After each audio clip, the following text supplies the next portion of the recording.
Bonjour les Capricornes, merci de me retrouver pour votre tirage général de la semaine du 14 au 20 mai 2018.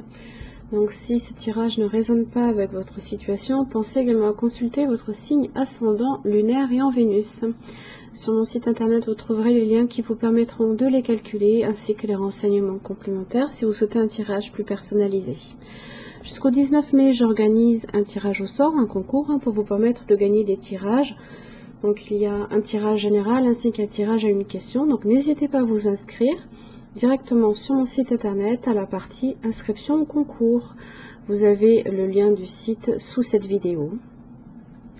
Alors pour votre tirage de cette semaine, tirage en 3 cartes pour le début, milieu, la fin, ainsi que l'arrêt du parquet pour venir un petit peu éclairer le tirage. Pour l'énergie qui vous concerne cette semaine, mes chers amis Capricorne, vous avez également une carte supplémentaire que je vous retournerai à la fin. Vous avez le Sphinx inversé. Alors, ici, avec le Sphinx, on est sur la famille de l'introspection. Donc, il y a peut-être une certaine réflexion, il y a peut-être une... vous devez prendre peut-être un petit peu de recul avant de vous jeter corps et âme dans quelque chose. Il va falloir prendre un petit peu de recul. Alors avec le Sphinx, on est sur la connaissance, le savoir, la maturité, l'énigme, l'étape, l'initiation, l'enseignement, le conflit, le savoir, l'évolution et le chemin. Alors, dans son aspect inversé, elle vous interroge sur la façon dont vous posez vos choix dans votre vie.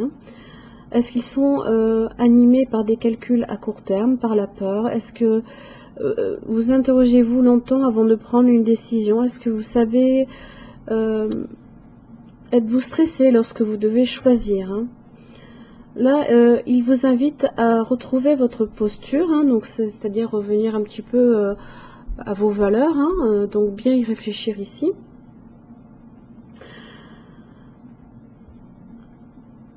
Lorsque vous êtes tendu, vous n'avez accès qu'à votre savoir intellectuel. Lorsque vous êtes détendu, vous avez accès à la connaissance. C'est elle qui vous guide, qui vous inspire et vous indique la route à suivre. Là, ici, j'ai dans l'idée que vous devez manquer un petit peu de confiance en vous, là, avec l'impératrice inversée. L'impératrice, elle représente la beauté, l'intelligence, la créativité, elle est la fertilité, les choses qui... les choses ici qui grandissent dans son aspect droit.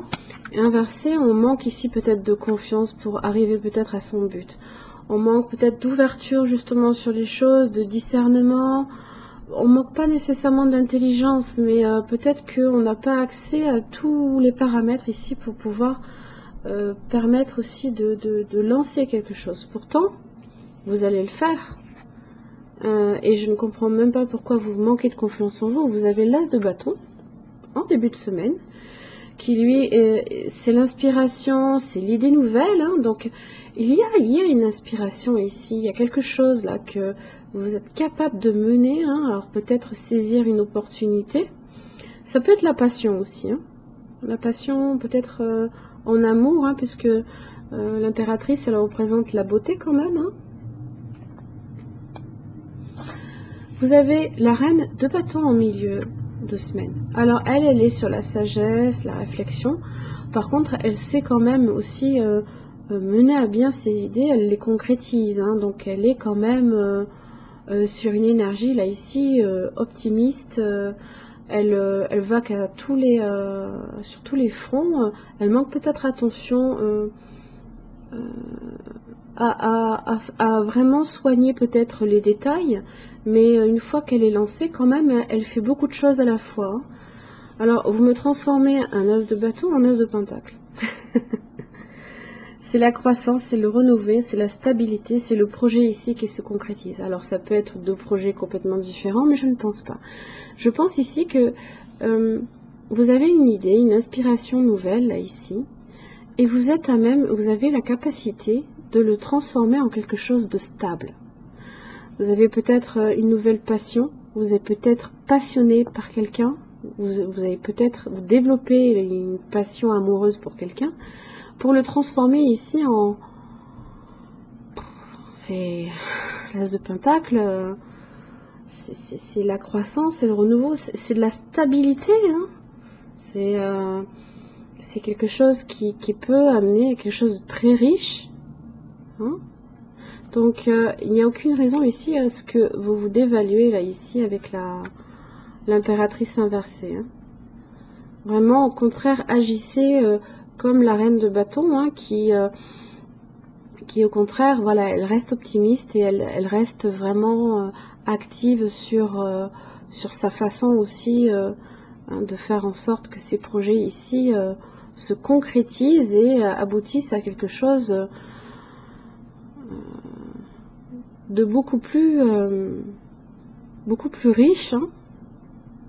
C'est votre on est dans le pentacle, on est quand même dans votre élément, quoi. Donc vraiment de quelque chose qui peut être très enthousiasmant, peut-être limite, je dirais, peut-être un peu temporaire. On est sur une inspiration, hein, on n'est pas encore sur la concrétisation. Là, il y a quelque chose qui démarre. Même si on est sur 2-1, celui-ci est beaucoup plus concret, hein, puisqu'on est sur le pentacle, on est sur du concret là. Donc vraiment, ne vous dévaluez pas parce que vous arrivez vraiment à transformer un as de bâton en as de pentacle, hein. Alors si effectivement il s'agit ici d'une relation amoureuse, ça peut être une relation passionnelle qui débute, hein, que vous transformez en une relation qui démarre beaucoup plus stable, hein. C'est possible aussi. Alors... vous avez la carte des amoureux avec l'Oshozen Tarot. Alors les amoureux, si vous êtes éveillé, conscient et méditatif, vous pouvez alors transformer la sexualité en amour. On est sur quelque chose de sexuel, peut-être sur quelque chose qui va être beaucoup plus stable. Et si votre état méditatif devient absolu, alors l'amour peut se transformer en compassion. La sexualité est la graine, l'amour est la fleur, la compassion en est son parfum. Peu importe l'amour que vous vivez en ce moment, prenez le temps d'y réfléchir, et ce, sans le maudire, sans l'embellir et sans attente. Ce n'est qu'en l'acceptant tel que nous pouvons faire, tel quel que nous pouvons faire le prochain pas. Hein. Le 5, ça, il vous dit d'oublier votre objectif. Le but, c'est le chemin. Hein. Le but, il est d'arpenter ici le chemin et de faire en sorte, là ici, de transformer sa vie. Alors on peut être justement sur un choix amoureux, hein, parce que ça représente quand même les amoureux ici. Ça peut être des hésitations, on peut hésiter parce qu'on manque peut-être de confiance en soi. Mais il n'y a pas de raison, hein, parce que vraiment, c'est très beau. Voilà, mes chers amis Capricorne, j'en ai fini avec votre tirage. J'espère qu'il vous aura aidé. Je vous remercie, je vous retrouve la semaine prochaine.